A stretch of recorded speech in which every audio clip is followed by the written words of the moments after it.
ಒಂದು ಯುದ್ಧ ಆಯಿತು.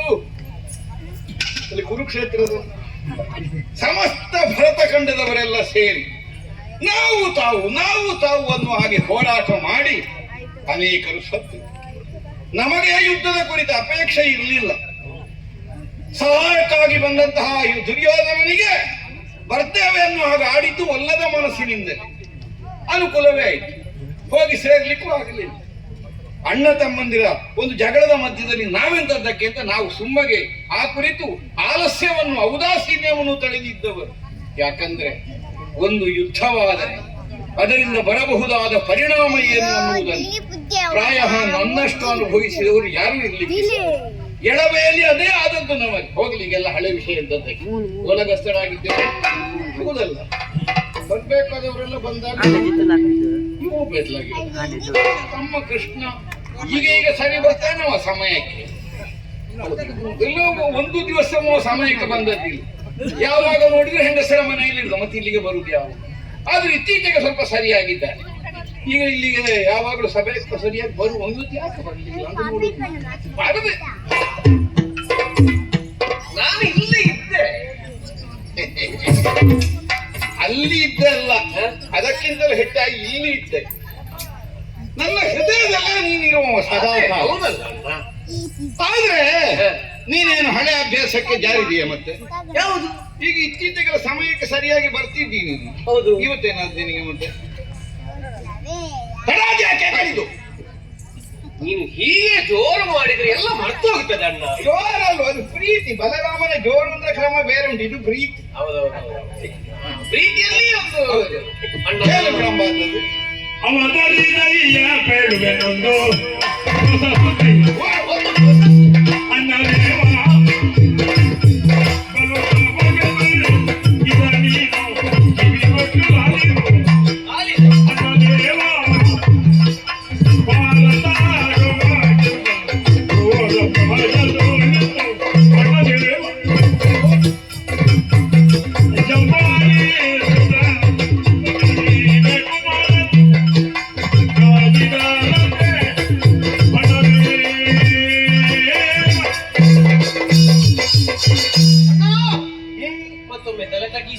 ಕೈ ಮುಗಿದಿದ್ದೇನೆ.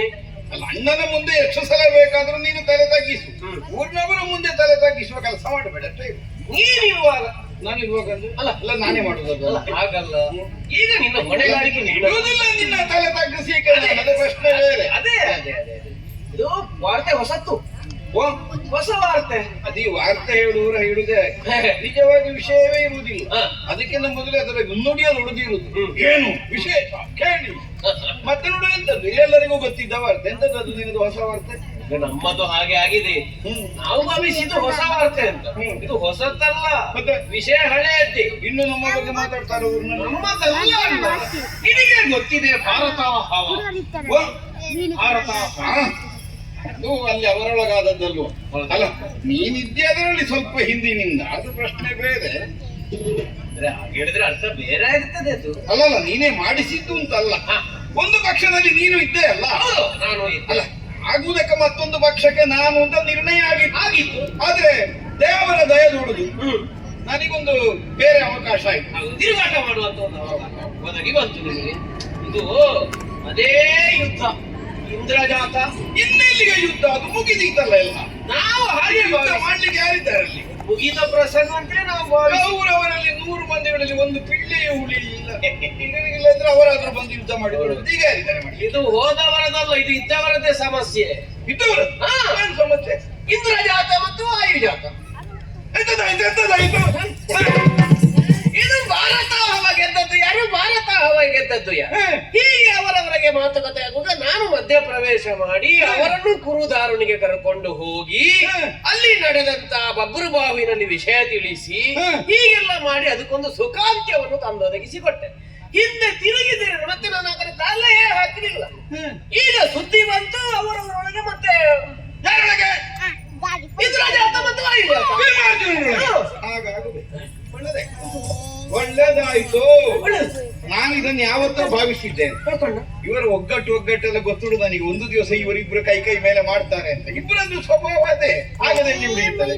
ಮಾಡಿದ್ದು ಮಹಾರಾಯ ಈಗ ಧೃತರಾಷ್ಟ್ರನ ಮಕ್ಕಳು ಅಂದ್ರೆ ದಾಯವಾದಿಗಳಲ್ವೇನು? ಹೌದು. ಈಗ ಅಣ್ಣ ತಮ್ಮಂದಿರನ್ನು ಹೊಡೆದ ದೋಷ ಹೋಗುತ್ತದ, ಮತ್ತೆ ಇವರು ಹೊಡ್ಕೊಳ್ಳೋದು ಇರ್ತಾ? ಒಳ್ಳೆದಾಯ್ತು ಅಲ್ಲ, ಒಳ್ಳೆದಾಯ್ತು ಅಂದ್ರೆ ಆಗಬೇಕು ಅಂತಲ್ಲ. ಸುಮ್ಮನೆ ಯಾರ್ಯಾರ ಮನೆ ಸುದ್ದಿ ನಮಗೆಂತದ್ದಕ್ಕೆ?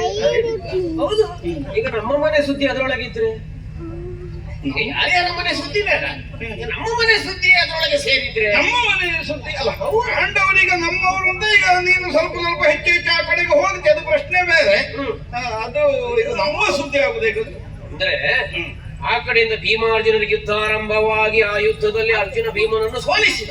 ಏನು? ಭೀಮನನ್ನು ಸೋಲಿಸಿದ್ದೆ. ಯಾರು? ಅರ್ಜುನ? ಹೌದಾ? ಹೌದು. ಭೀಮ ಬಿದ್ದ. ದಯದಾಕ್ಷಿಣ್ಯ ಮಾಡಲಿಲ್ಲ ಅಣ್ಣ ಅಲ್ವಾ? ಹೌದು.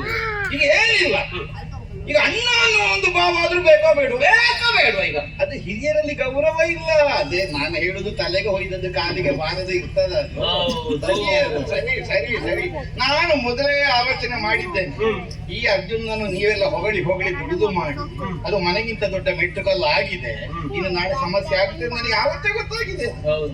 ನಿನ್ನ ತಲೆಗಾದ್ರೂ ಗೊತ್ತಾಗಿದೆ, ನಮಗೆ ಇದೆಲ್ಲ ಎಲ್ಲಿ ಗೊತ್ತಾಗಬೇಕು? ನೀವು ಅದನ್ನೆಲ್ಲ ನೋಡಿದ್ರಲ್ವ? ಹೌದು. ನಾವು ಆ ಕಡೆ ಹೀಗಾಗ್ಲಿಕ್ಕಿಲ್ಲ ಅಂತ ನಾವು ಸುಮ್ಮನೆ ಬಿಟ್ಟು ಬಿಟ್ಟದ್ದು. ಹೀಗಾಗುತ್ತಾ ಇರುವಾಗ ಭೀಮ ಬಿದ್ದದ್ದನ್ನು ನೋಡಿ ಹೆಂಡತಿ ಬಂದಳಂತೆ ದ್ರೌಪದಿ. ಹಿಡಿಂಬೆ ಬಂದಳು. ದ್ರೌಪದಿ ಮತ್ತೆ ಗಂಡ ಬಿದ್ದಿರುವಾಗ ಮತ್ತೆ ಅವಳೇ ಬರ್ಬೇಕಲ್ಲ, ಇಲ್ಲಿ ಬೇರೆ ಯಾರು ಬರೋದು ಹೊತ್ತುಕೊಂಡು ಹೋಗ್ಲಿಕ್ಕೆ? ಗಂಡನನ್ನು ಬೀಳಿಸಿದವನನ್ನು ಬೀಳಿಸುವುದಕ್ಕೆ. ಅಂದ್ರೆ ಅರ್ಜುನನನ್ನು ಬೀಳಿಸಿದ್ದೆ ಅಲ್ವಾ ದ್ರೌಪದಿ. ಗಂಡ ಹಣ್ಣಿನಲ್ಲಿ ಜಗಳ ಆಯ್ತಾ? ನಮಗೆಂತದ್ದಕ್ಕೆ ಯಾರ್ಯಾರ ಮನೆ ಸುದ್ದಿ ಅಲ್ಲಿಗೆ ಮುಗೀಲಿಲ್ಲ ಅಣ್ಣ, ಅದು ಮತ್ತೆ ಮುಂದೆ ಹೋಗಿದೆ. ಅರ್ಜುನನಿಗೆ ಒಬ್ಬಳು ಹೆಂಡತಿ ಇಲ್ವಾ? ಅರ್ಜುನನಿಗೆ ಅಲ್ಲ, ಇಲ್ಲಿ ಯಾವ ಊರಲ್ಲಿ ಇದು ಅಲ್ಲ, ಹೋದವದಲ್ಲೆಲ್ಲ ಹೆಂಡತಿ ಅಂತ ಅವನಿಗೆ ಸುದ್ದಿ. ಹೌದು. ಮತ್ತೆ ನನ್ನಾಗೆಲ್ಲ ಅವ ಏಕಪತ್ನಿ ವ್ರತಸ್ಥ ಅಲ್ಲ. ಅಲ್ಲ ಸ್ವಲ್ಪ ನಿನ್ನ ಶಿಷ್ಯ ಅಲ್ಲ. ನೀನು ಹಾಗೆ, ನೀನು ಇಲ್ಲಿಗೆ ಕರ್ಕೊಂಡು ಬಂದು ಮಂಗಲ ಸೂತ್ರ ಕಟ್ಟಿದ್ದಿ. ಅವನು ಹೋದವದಲ್ಲಿ ಹೋಗುವ ತಕೊಂಡು ಹೋಗುದು, ಎಲ್ಲಿ ಕೈ ಹಾಕಿದ್ರು ಮಂಗಲ ಸೂತ್ರ. ಬಹುಶಃ ಅದಕ್ಕೆ ಮೂರು ಲೋಕದ ಗಂಡ ಅಂತ ಹೆಸರು ಬಂದದ್ದು. ಮೂರು ಲೋಕದಲ್ಲಿಯೂ ಗಂಡ. ಮೂರು ಲೋಕದಲ್ಲಿಯೂ ಗಂಡ. ಪಾತಾಳದಿಂದ ಪ್ರಾರಂಭ ಮಾಡಿ ದೇವಲೋಕ. ಹೌದು. ಇದು ನಮ್ಮ ಮನೆ ಸುದ್ದಿ ಅಂತ ಹೇಳಿದಂದ್ರೆ ಅರ್ಜುನನಿಗೆ ಸುಭದ್ರೆಯನ್ನು ಕೊಟ್ಟಿಲ್ವ ನಾವು? ಹೌದು. ಅಲ್ಲ, ಕೊಟ್ಟಿದ್ದೇವೆ, ಮನಸ್ಸಿದ್ದಲ್ಲ, ಆದ್ರೆ ಕೊಟ್ಟದ್ದು ಹೌದಲ್ಲ.